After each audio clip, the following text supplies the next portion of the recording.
9, 10. Hepsi yerindeyken. Çok iyi. Sesimi de koymamışsın. İçindesi var.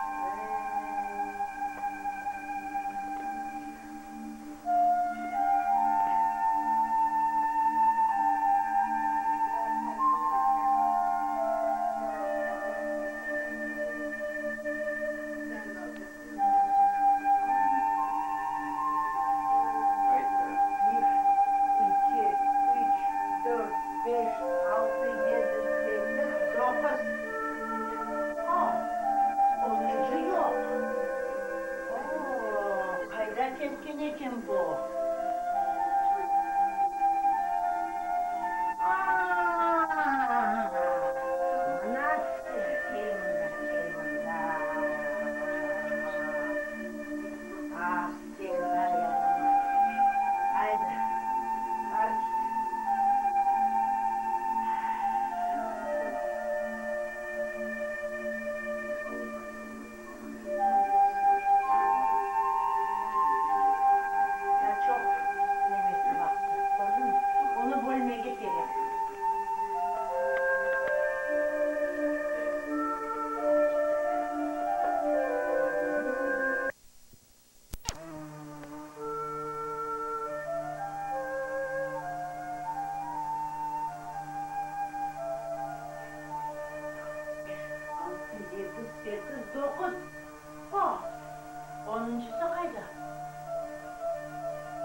Ettim, anladın mı?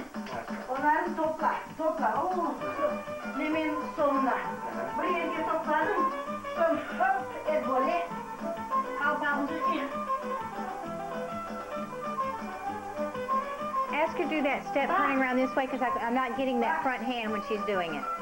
That one step where she's doing the back and she's doing something here. I can't get that hand from the back side. Yeah, do it face me. No, towards me. Bana doğru. O taraftan gelip yapın. Okay. Because I couldn't get that in the video. All right, come on. Finish.